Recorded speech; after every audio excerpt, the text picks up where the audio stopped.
Well, it's about that time on a Wednesday here on the big station, Power 95. It's time for us to welcome the great folks of SCARS. We know who that is. We've got the good doctor in studio with us, and Debbie Ray Rivers, founder and CEO, on the phone with us. Hi, ladies. Welcome once again. Here we are, getting our program underway. Thank you, Shelley. And hi, Dr. Hancock. Hi, Debbie. Hi. Well, everyone, happy 2026. We're grateful to be here. As you all know, the listening audience knows, SCAR Survivor Hour is just another platform for us to spread awareness and be an advocate and a voice for children who've been sexually molested, as well as their affected family. And our Survivor Hour also provides survivors of child sexual abuse, all the adult survivors out there, an opportunity to be heard if they want, and also to provide hope that healing is possible from sexual abuse. I want to begin by thanking our sponsors. Nonprofits are always grateful to the donors who help us accomplish our missions. I mean, we would be nowhere without them. We are deeply grateful at SCARS for the Conduit Foundation, for their continuous generous support, sponsorship for this show. It's clear that their unwavering commitment, again, another year to our cause, allows us to provide our listening audience with this valuable prevention education, awareness, and really hope for our adult survivors out there. So today we are going to share information on how to speak to survivors of childhood sexual abuse. So we're going to share with you, Dr. Hancock and I are going to share with you words that heal and words that don't. And it's incredibly important to be mindful of our words when speaking to children who have been sexually violated, and also speaking to adults who have experienced sexual trauma as children. And so Dr. Hancock is going to help us with that today, because that's really important. Our goal is to protect children, it's to support our adult survivors, and to avoid any words that could further wound or further traumatize. And I want to say that we did not have this information available years ago, right? Yeah. And now we do. So if you're an adult listening and you had a survivor in your life and you didn't do all these things, do not beat yourself up, because prevention education wasn't available before 2011 in terms of awareness around this, and now it is. So, you matter. If you're a survivor listening today, you matter. Your feelings matter. But we know, as someone said very recently to me, a very wise young lady said, we have had a silent generation for decades. Yeah. And that silenced adult survivors. And, we don't have to be silent anymore. That's our choice as adult survivors. But we're going to help you today with speaking to children who might disclose to you. You could be a grandparent, an aunt or uncle, a godparent. You might work with kids. We're going to help you with that if you ever receive a disclosure, what to do.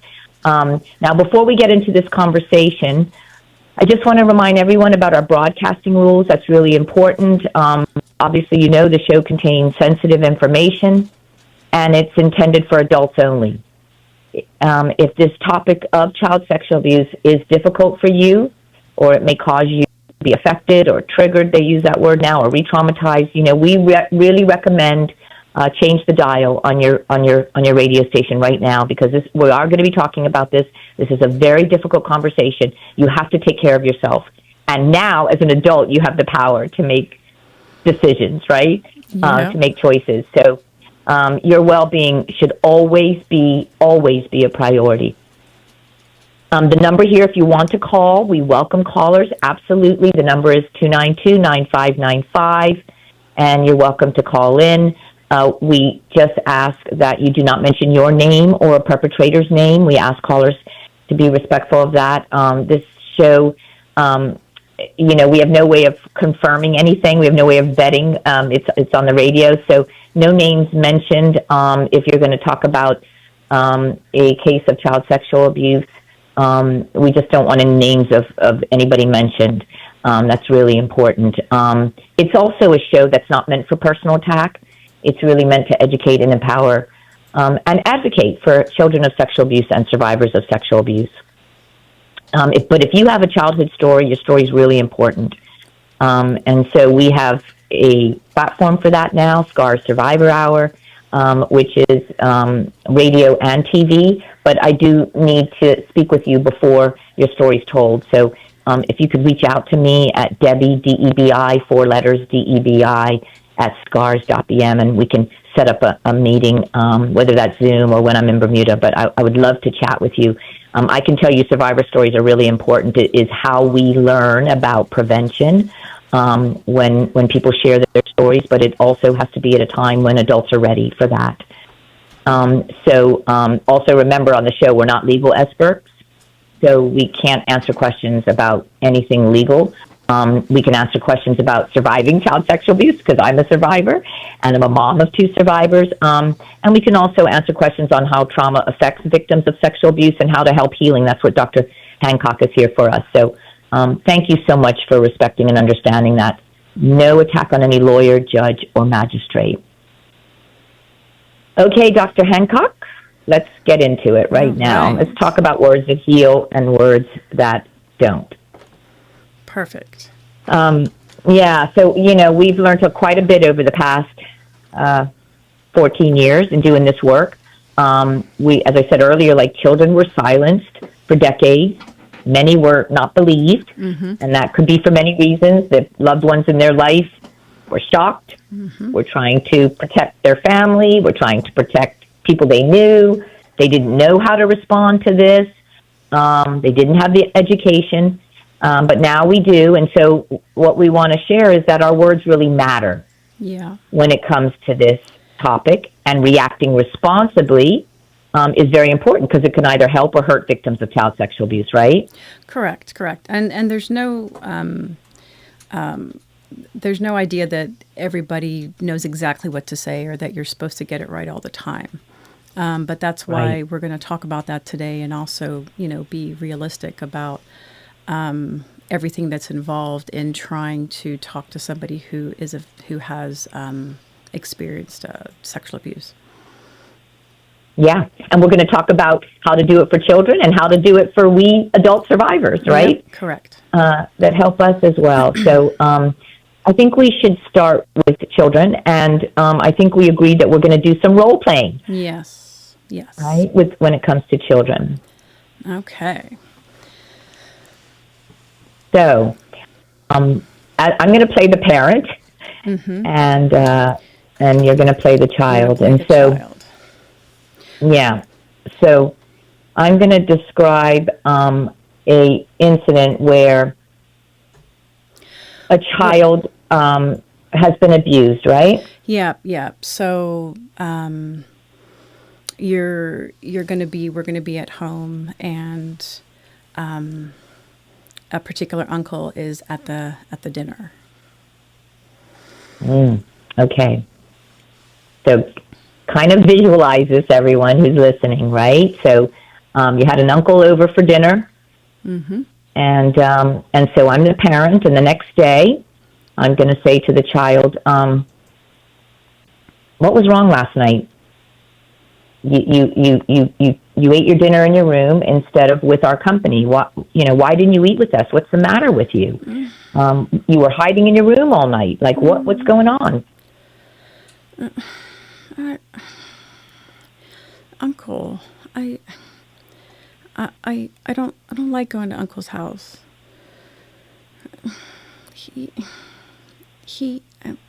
I didn't like it. What didn't you like? What did he do? I don't want to get in trouble. He put his hands down my shirt, and he told me that my boobies were getting nice and big. What? Yeah. Are you kidding me?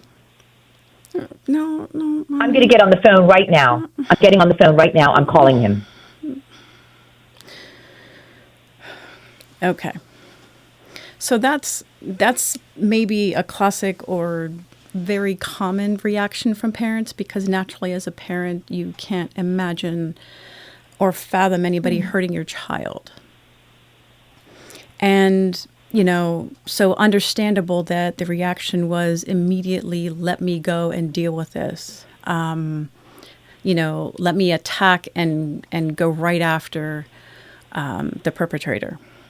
But, as you can see from my response, that increased my fear. It increased my, it was going to shut me down, in terms of emotionally and shut me down in terms of saying anything else, because now I'm even more scared.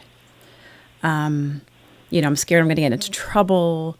And so, although it was not necessarily the best reaction, it is understandable, because parents, as a parent, you're not a light switch, right? You can't just go from responding well to situations that, aren't as severe to just knowing exactly what to do in situations where your child needs protected.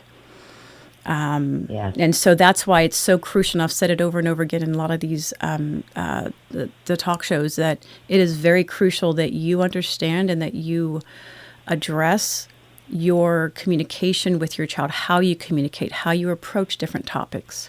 And it's not to say that, as parents, we don't make mistakes, and we don't have emotion that is drawn into the conversation. However, this is why, if you have a solid connection and a safe connection with your child, they're more likely to disclose, and they're more likely to tell if they know that your reaction is not going to scare them more.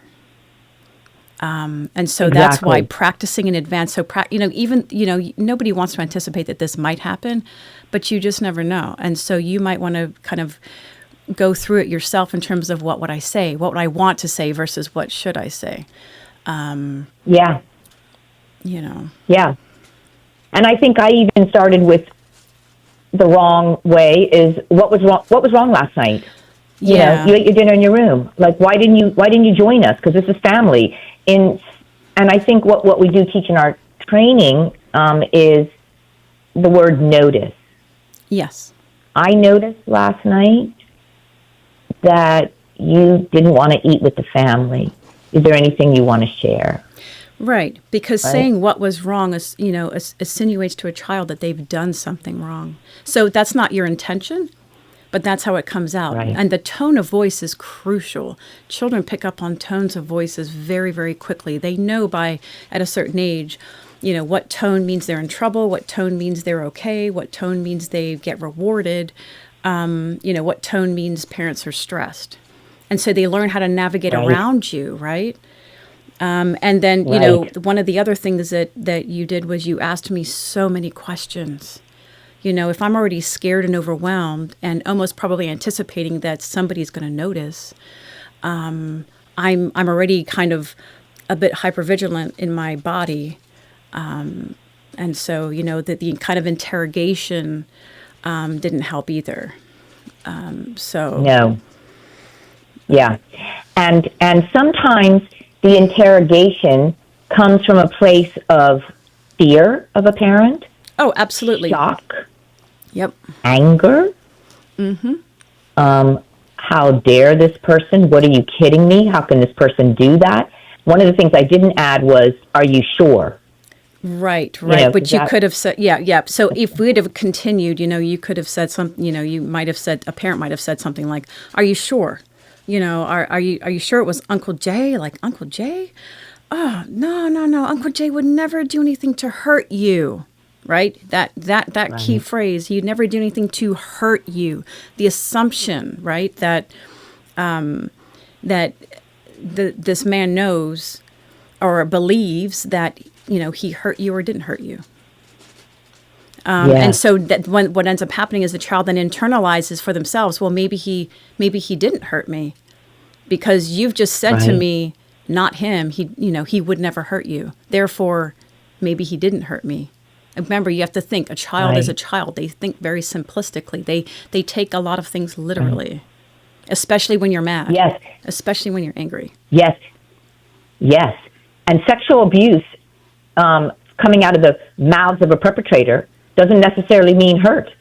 They might say it feels Exactly. good. This Their isn't definition, hurting. yes. It can be confusing, Yeah.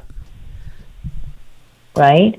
And the other thing I think parents might respond like that Hello? is because of guilt, Yes, yeah. Guilt right? is, yeah. There's Like guilt many can be times. masked by, for parents. Like, why didn't I see it? And so right away, it's like, what? Did this happen on my watch? And so right away, it's masked by anger and panic, isn't it? Yeah, yeah, because many times for a parent, there's the idea of, surely I would have noticed. Surely I would have seen it. I protect my child all the time. I know everything that's going on, right? There's the idea that, the expectation that comes with that you should be aware all the time, when in reality that's impossible. Even parents that are, have great relationship with their children, they are very involved. They know from, day to day what their child is doing. That doesn't exclude them from becoming a victim of child abuse. It just doesn't. Right. Especially Right. if they have people in their Right. life that you trust. If you trust them, that doesn't necessarily mean that they are trusted with your child, Right. right? Right. And Dr. Hancock, can you give us an example of a peer-on-peer abuse? Because I think that's really important, especially in a world of digital world. And we have an example, and I know we didn't talk about this in advance, but we have an example of a child who perhaps sent something inappropriate to another peer, and it gets disclosed to the parent of the child who sent the image. What is the appropriate response to something like that, to really help the peer who sent the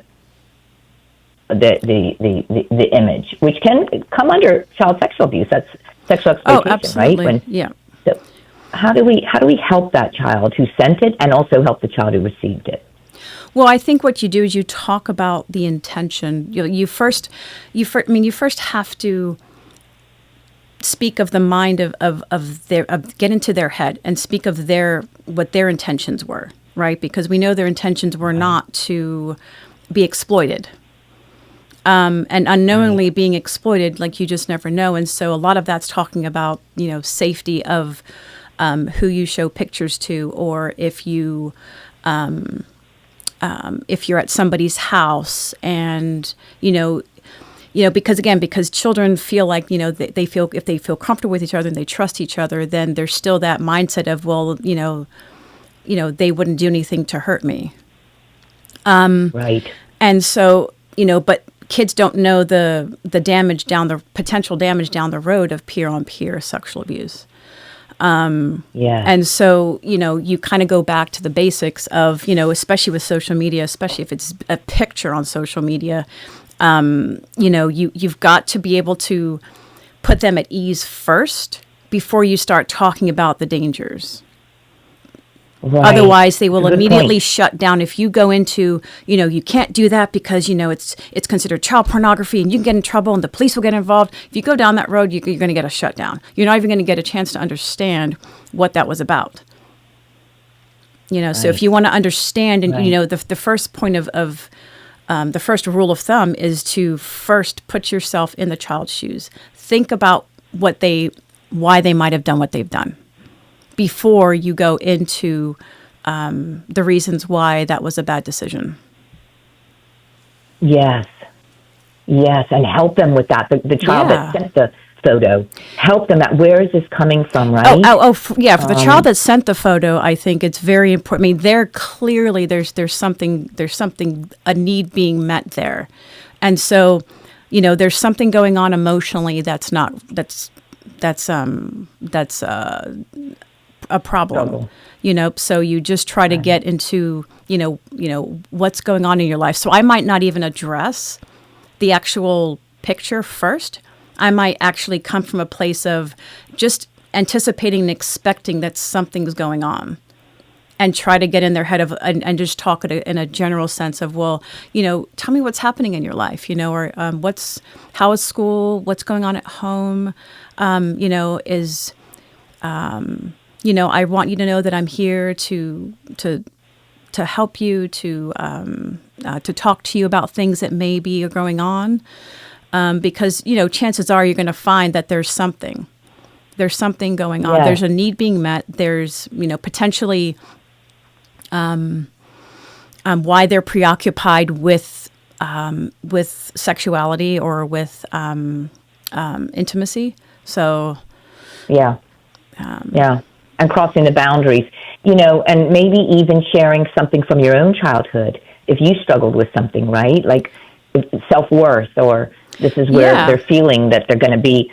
loved more, or more attention. Yeah, it's more likely pressure. filling some kind of a void, right? And so chances are it's very unusual or rare to catch a child sending pictures to the first person. It's probably been done before to other people. So. Right. Or they may, again, it could be something where they may have been told, oh, you've got a beautiful body from an adult, and who, maybe kind of initially preyed upon by an adult. And so the child then hyper-focuses on their body.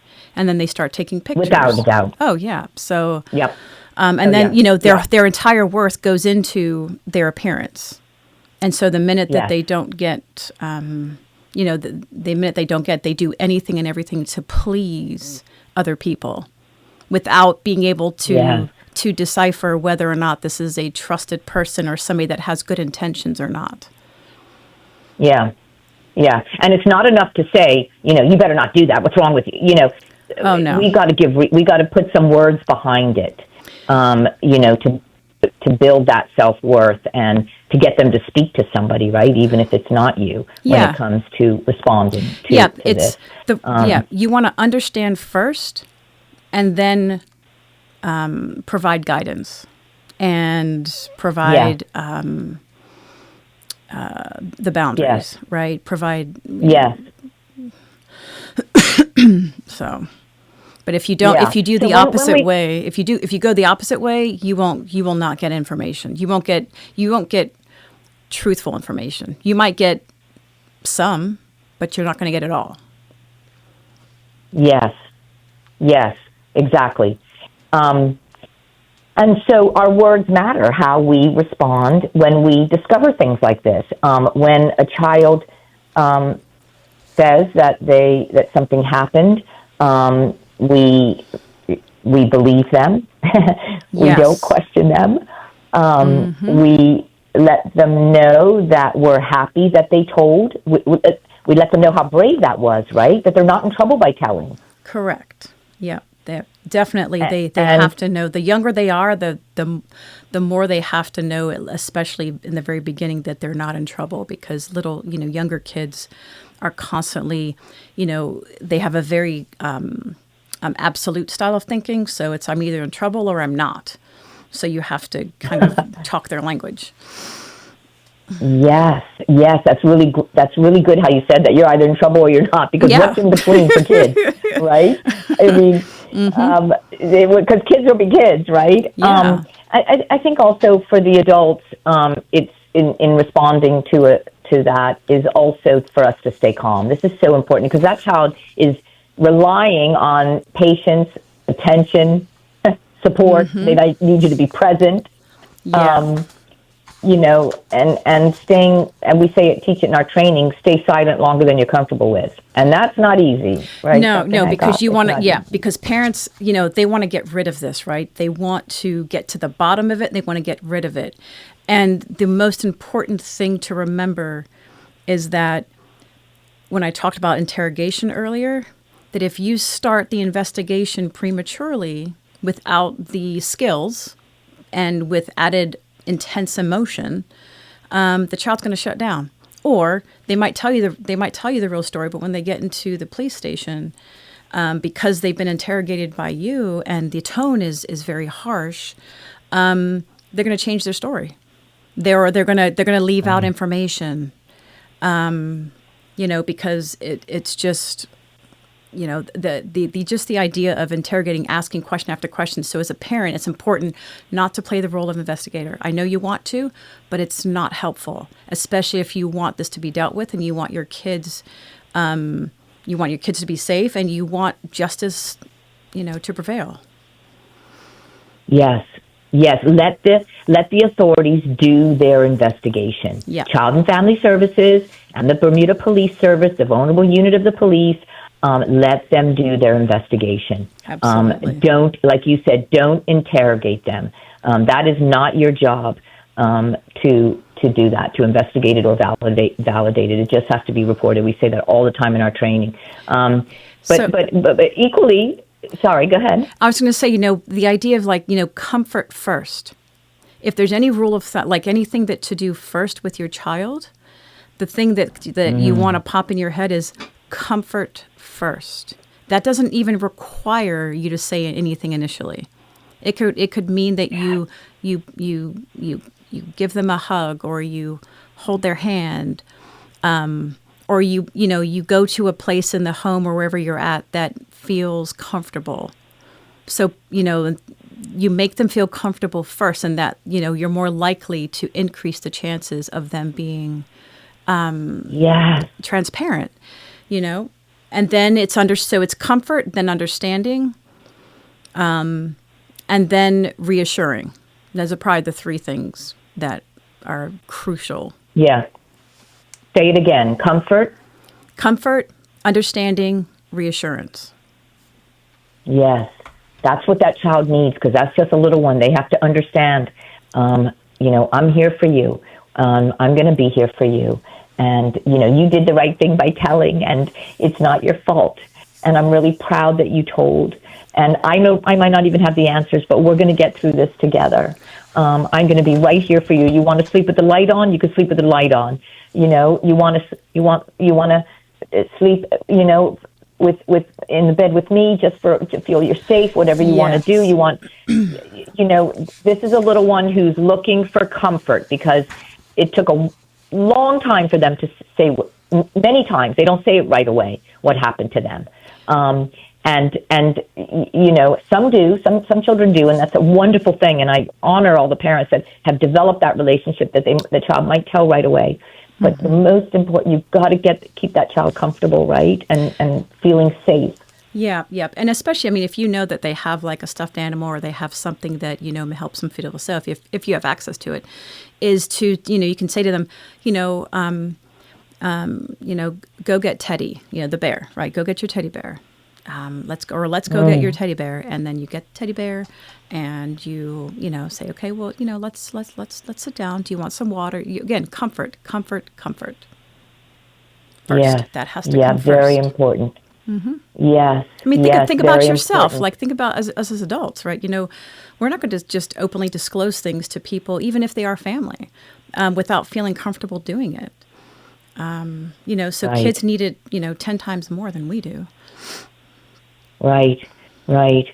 And some of the things that can hinder healing is not to reinforce the unfounded shame and guilt, right? Like, so don't say, why didn't you tell me sooner? Right. Right? I mean, never, I know that was said a lot years ago, and I think it was just lack of education, but we don't say, why didn't you tell me?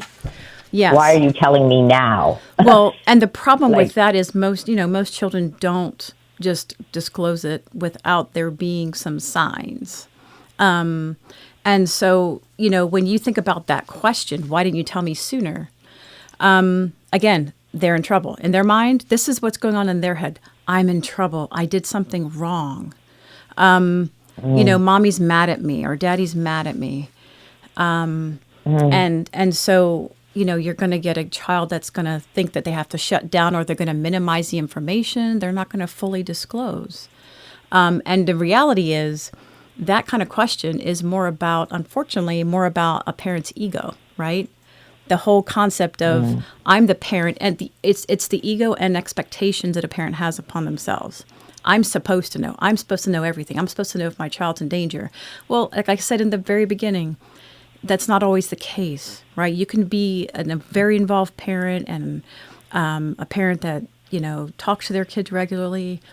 But, this is a different can of worms, right? And so, you have to watch your own reaction, how you feel about what you've heard, Yes. in order Yes. to know how to respond. You got to check yourself first before you respond. Check how you're feeling. Check Yes. in with yourself, because if you're angry and you can feel the tension in your body and the fear and the panic, then you've got to find a way to calm down, or at least have a script. Because again, you can't let your ego get in the way. Your ego Yeah. of I'm supposed to know, needs to get kind of thrown out the window, because, again, many times parents have unrealistic expectations of what they think the world expects of them and what they expect of themselves. Yeah. Yes. And also, I want to say, when you say to a child, "Why didn't you tell me sooner?"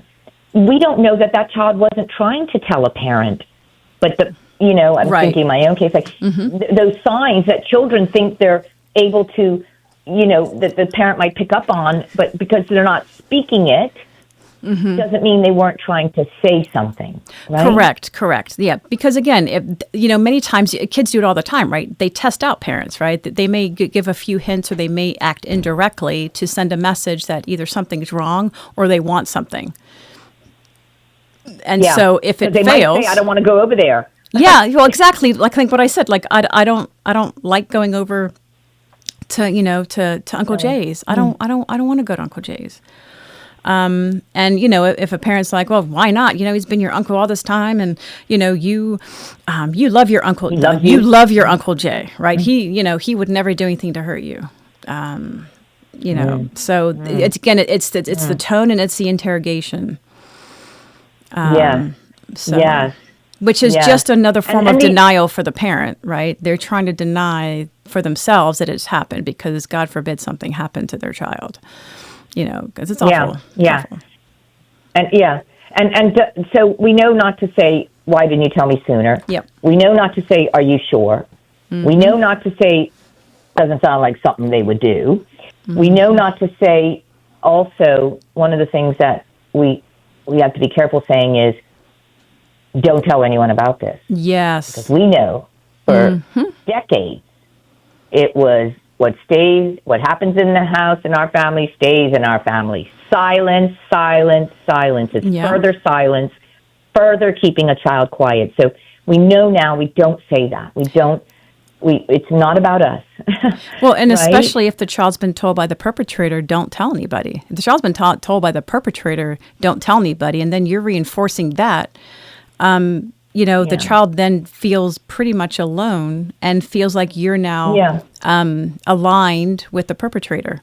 And although that might be something that sounds like, okay, well, that particular statement is going to cause that. Yeah, like I said, kids, and when somebody's emotional and vulnerable, and has had traumas that's happened to them, they become very hypersensitive. So, to everything that people say. Yeah, and I know it's hard. I mean, this is hard because you're in the moment, and so that's why these shows are important to help in case this ever happens. But the other thing that you don't say is, "Oh, he is going to jail," or "She is going to jail." First of all, they might not go to jail, depending on the evidence. And we know that child molesters do not leave a trail of evidence. They don't do this in front of other people. It's a very difficult thing to prove. But we want to manage their expectations. I mean, I had to say that to my girls. He may not go to jail, but we're doing the right thing by reporting. Reporting is critical. Yeah. And it shows children that you're standing up for them, right? And Correct. That's important. the grown-up, this is unlawful. This is not okay. Grown-ups have rules. And it puts perpetrators on notice. But we don't want to assume that that's going to happen because we don't know. Isn't that right, Dr. Yeah, Dr. Hancock? Yeah, definitely. And, and the reality is that, just saying, even if you say like, he or she's going to jail, that doesn't fix your child anyway, right? Them going to jail, it doesn't help them. It doesn't heal them just by them going to jail. I think it obviously helps to reinforce that it was wrong, but unfortunately with you just never know in a court system what's going to happen, unfortunately. So, Right, right. The goal Manage isn't their the goal isn't expectations. to hyper focus on what's happening to this person, but more so how to help heal your child. Because you Right. also don't want your child to Right. hyper focus on the perpetrator either. Right. Right. You know it has to be reported. We're all mandated Yes. reporters. Now, do you recommend documenting, right? If you Yeah. can, after the child has disclosed, make some notes when you're alone, right? Yeah, make some notes. Some notes. Definitely make some notes because, unfortunately, many times when you're full of emotion and high emotion, it can impact your memory.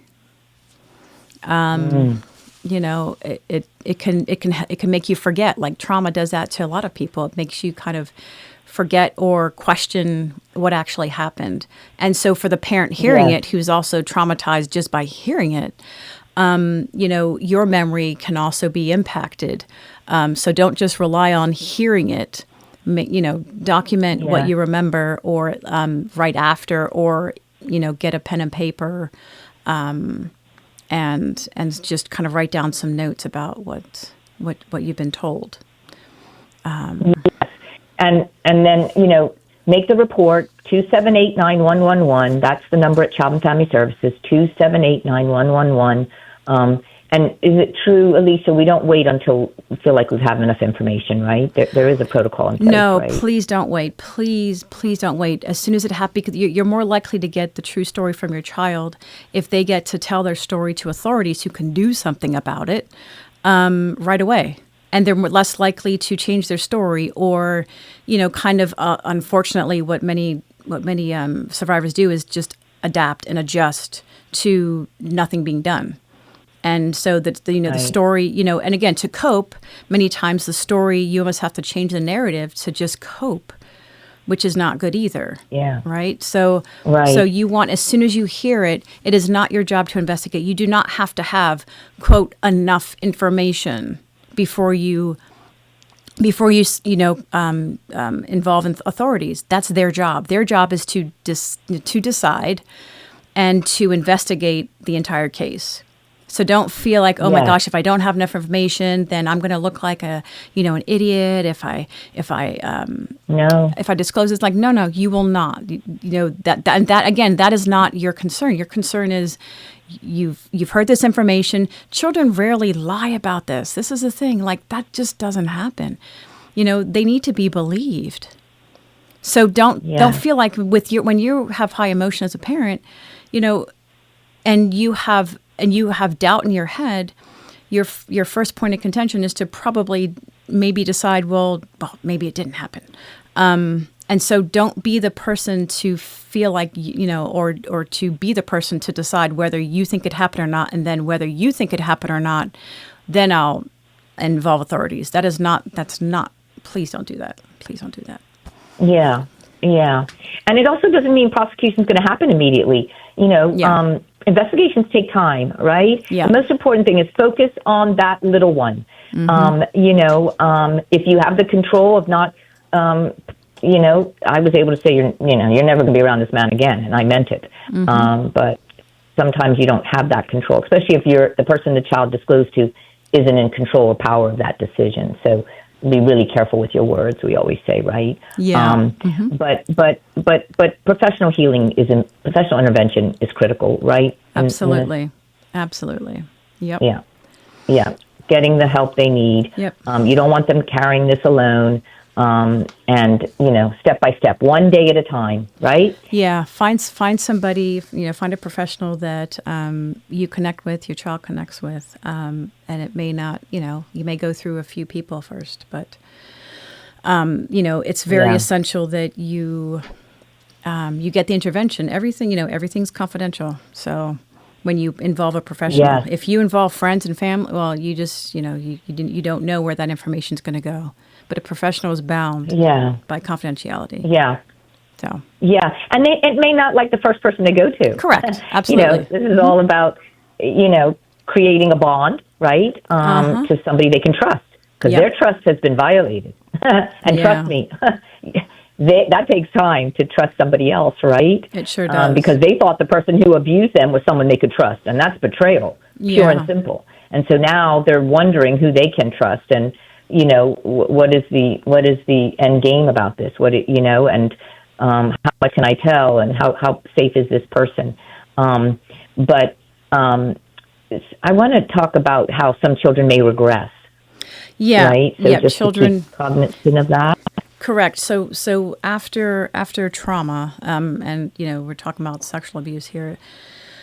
Children often will have some engage in some regressed behaviors, like wanting to sleep with you in your bed, because again their safety has been compromised. Okay, at the end of the day, their safety has been compromised. So being alone might not necessarily be something that they feel comfortable doing. They may feel too scared, so they might be more clingy. They might need to leave the light on. They might have to have certain things done at night. They may actually instill some rules, right? Some rules at night that are non-negotiable, but it's just temporary, right? And just if you follow them at least temporarily, then you're going to help them progress to the point where they don't need these anymore. So they might want to sleep with their stuffed animal.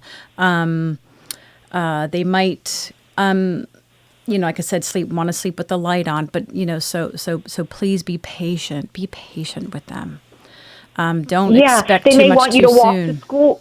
Yeah. Walk into school in the morning with you. They might want you to stay at their after school programs. Correct. Or get somebody that they want there. They may. I'm going to give you a real example. They may go back to sucking their thumb. Correct. Doesn't mean they're a Correct. baby. No. They're looking for something to soothe them. Yep. Right. And yep. So don't. It's all about soothing and feeling safe. So please, try not to scold them for doing these things. None of this is permanent. So I think what ends up happening is parents get scared that, oh my gosh, they're going back to that. Is this going to stop? So then they scold them or they scare them into not doing it. And then that just further traumatizes them. So trauma, just because they've told, it doesn't mean that it's over. It doesn't mean that they feel completely better or that these behaviors are not going to happen. In fact, it may, they're engaging in these behaviors because it makes them feel safe and they're doing it with you. So try not to compromise your, the child's safety and feeling safe with you, because you might do that if you're too harsh. So just try to understand, just try to, again, it's the key point is comfort and understanding. Make sure that that's, that they have access to that. Yeah, exactly. So those are all great things. Know that, our reactions as the adults in a child's life can affect them. We know that, it can make it good or it can make it, re-traumatize, regret, hold back on the healing. So we want to do everything we can to move forward with this and to just mostly letting that child know, I am here for you, unconditional love. Yeah. Patience.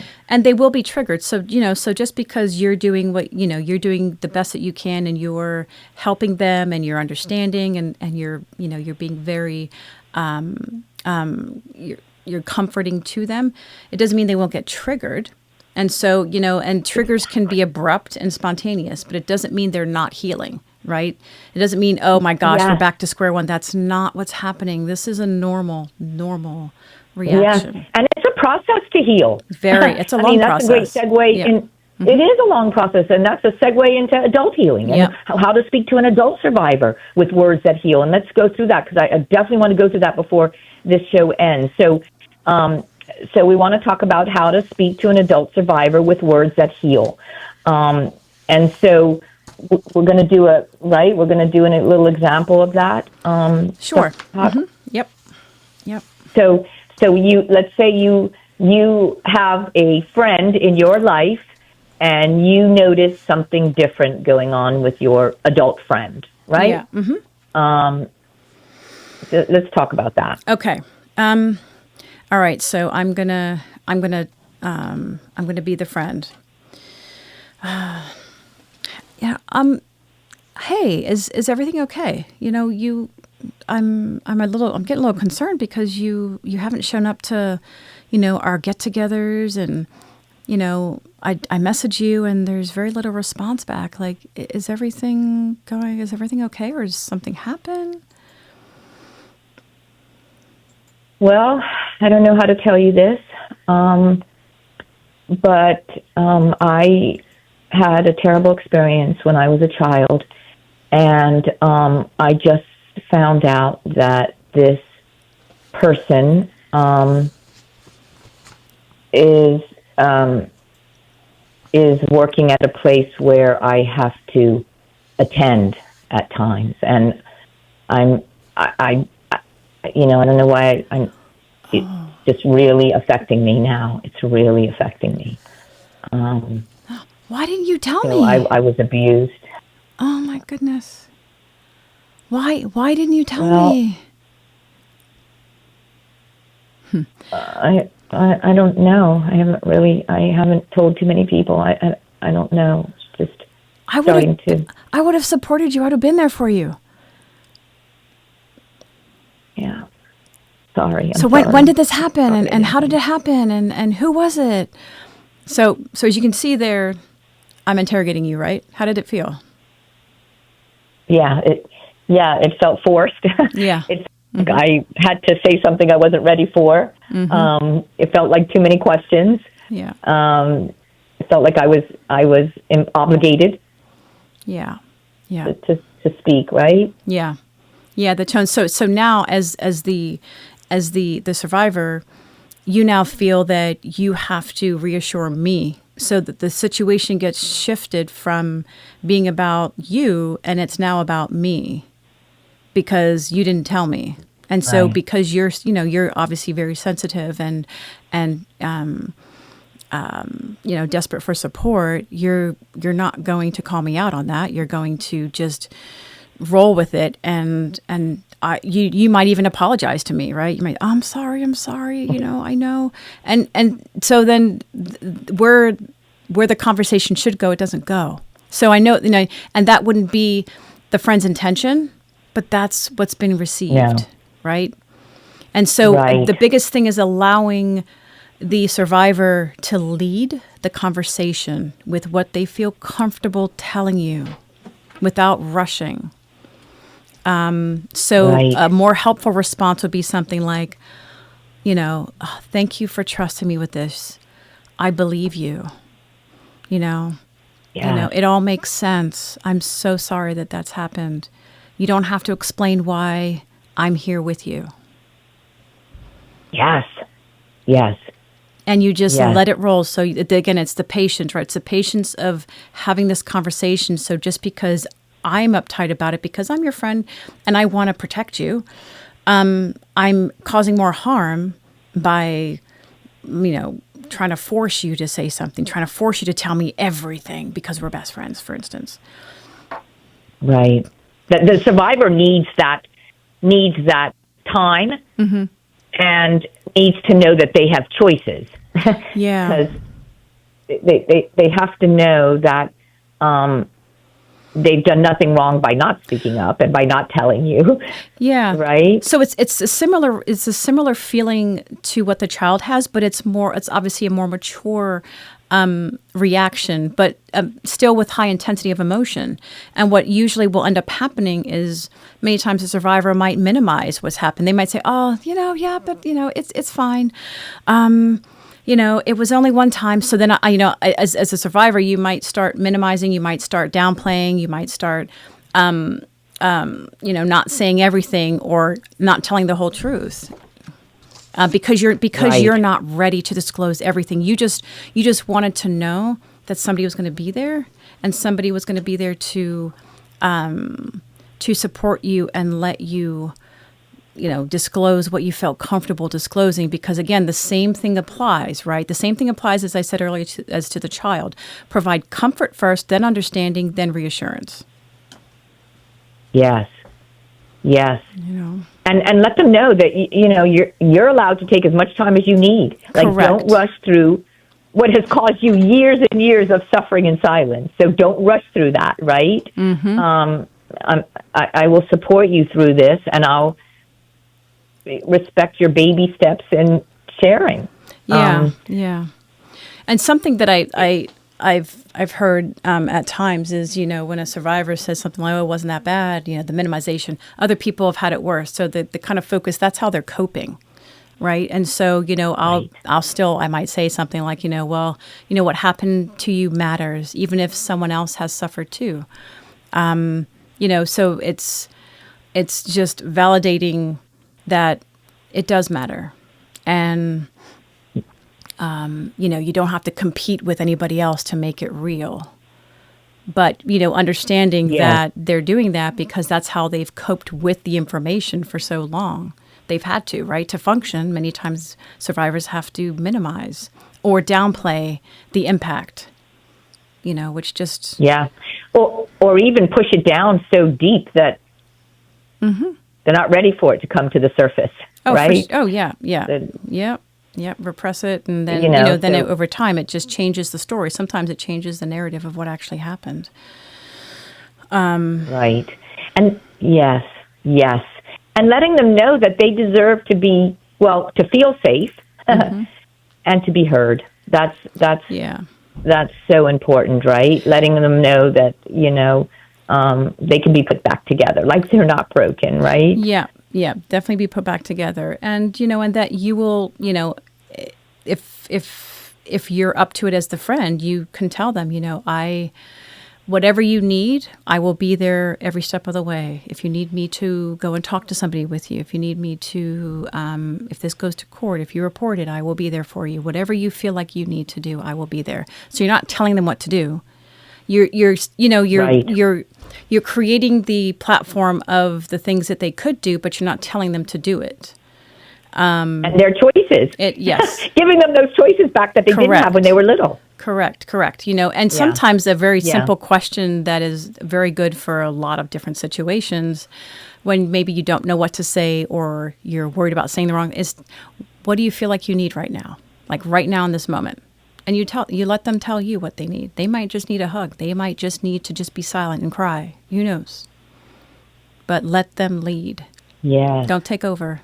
That's hard to remember. Oh my gosh, I feel like I have to go to school, psychological, school to learn how to do this, because I don't know if I'd even working in this field all the time. It's trying to remember the right words. That's really hard. It's hard. Right? Well, that's why you want to kind of have, even if anybody journals, maybe have a little part in a book to write some of these things down, or just prep yourself in the event that that it could happen. Yes, and I think also just thinking about people I've spoken with, adult survivors, but their identity is not attached to this, right? Like letting them know that they are the same incredible person that if it's a cousin or a good friend, or you're still the same incredible person that I love and care about, right? Your value extends beyond your trauma. Correct. You were a lot more than what has happened to you. There's a lot more to you, and a lot more value in you, for sure. Definitely. Yeah. And then, and then reinforcing all of their accomplishments despite, and saying like, wow, I just can't believe how courageous you are. You've been all this time, so reinforcing how far they've come, the fact that they've been able to function without anybody knowing, and so while you don't want to reinforce, secrecy, you also want to reinforce the fact that, they've disclosed this. So to help them not completely fall apart is reminding them of how strong they are and how much they have thrived despite these obstacles. No, that's really wise advice. I want to just reinforce the things not to say to an adult survivor. We've really talked about things to say, which is so important, but don't say, why didn't you tell me? Mm-hmm. Don't say that was a long time ago. Why is this still affecting you? Excuse me, we do not say that. Absolutely. It can be a lifetime of healing. And so, I've heard that, before. Why is it still affecting you? It's happened a long time ago. Get over it. Gosh. No. Yeah. No, we don't tell survivors that. That's a quick way to shut somebody down. Yep. Yeah, and continue to silence them in what they're feeling, right? They're entitled to their feelings. Well, and if you care about the relationship with this person, then, you're going to, do your best not to say things like that, because you will essentially possibly shift the relationship for the rest of your life. Disclosing something like this. And they're not going to want to be around you. Well, exactly. Yeah. Exactly. You're pushing them away, right? Mm-hmm. The third thing not to say, and I've heard this over the years, well, you just need to forgive them and go on. Yeah. Or even like are you sure? Yeah. Especially if the person knows the person that did it. Like if we're talking about family members, right? So family members might say things like, "Are you sure?" Oh. Yeah. Not him. But yeah. But I want to say something about forgiveness. Mm-hmm. Forgiveness is not acceptance. And it doesn't necessarily mean approval, right? So it doesn't diminish justice. It's against the law to sexually violate a child. Forgiveness it doesn't also mean reconciliation. It doesn't necessarily mean that. And that has to be in the survivor's time, because we know that forgiveness and trust are two different things, right? Yes, yeah. Well, and, so sometimes instead of using the words, forgive, sometimes I'll actually use the words, kind of the accept and let go. Because sometimes people, sometimes it's just not in it for people to forgive, and you don't have to forgive anything. And so, a better way for you in terms of allowing you to start feeling safe again and feeling whole again, I use the words, accept and let go. Accept what's happened to you. In terms of accepting that it did happen, not that you allowed it to happen, but that it did happen. Accept that it did happen, and then letting go of how it torments you, how it lives in your brain and lives within you. That's what you're letting go of. Yes, because it can eat you alive. Feeling that. So you want to take care of you. Mm-hmm. Nobody should force that on anybody else for the other person. That comes in that person's time when that happens. And it's really for you. The forgiveness is for you, so that you can go on, right? Mm-hmm. I heard a thing. I might have said it on the show before. Forgive me, but speaking of unforgiveness is like drinking poison and expecting the other person to die. Mm-hmm. So it's really for you. It's really healing your soul, that little person's soul, right? Mm-hmm. But you can't tell somebody just get over it and forgive, because that's what we're supposed to do. That doesn't help that survivor. No, exactly. Or it's like, well, why did you hang out with him or her? That's not helpful. Yeah. And also don't say you must report this to an adult. Correct. Survivor. No, absolutely not. Although we have a statute of no limitations, mm-hmm. and we have that choice, adult survivors have a choice to report. Yeah. With children, it has to be reported. Mm-hmm. We're mandated reporters. The Children's Act is very clear. But adults, that has to be their choice, and they need time to process that, and they need a lot of support around that. That's not easy. I've done it. Not easy. So listen without trying to fix it. Yes, that's a real good one for me. My daughters will tell you real quick. Very fast. I just recently. Mom, I don't need a solution. I just need you to listen. Yeah.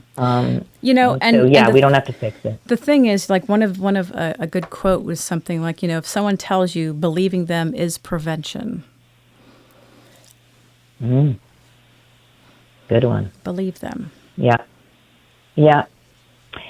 Well, thank you, Dr. Hancock. It's that time, sadly, yes. But, as we close, thank you for all of your wise, this is wise advice, and hopefully it helps somebody out there, Hope so. Just remember our words matter, right? Very much our so. words our words can further silence, or they can empower. Yeah. They can encourage, or they can tear down. Mm-hmm. We just want to avoid words that blame, minimize, definitely question children.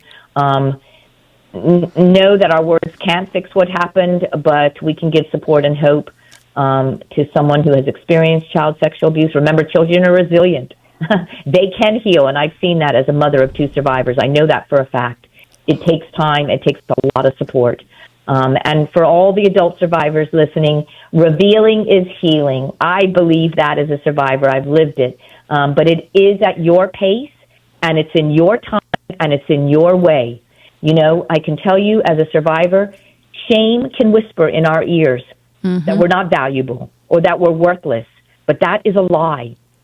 Shame can whisper that we're flawed, but we're not. And we are not identified by our scars of abuse. We are not. And to all the listeners out there, adult survivors who are listening, don't carry this alone. You know, lean on someone you can trust and know that you are valuable and you are worthy. So I just want to, on behalf of SCARS, you know, Alicia and I, Dr. Hancock, we thank you for tuning in. We thank the Conduit Foundation. We thank you, Shelley, and Bermuda Broadcasting. Thank you. Our next Survivor Hour, everyone, is scheduled for Wednesday, February 18th at 1:15, and I will be in the studio. Thank you very much, ladies. Looking forward to the next time.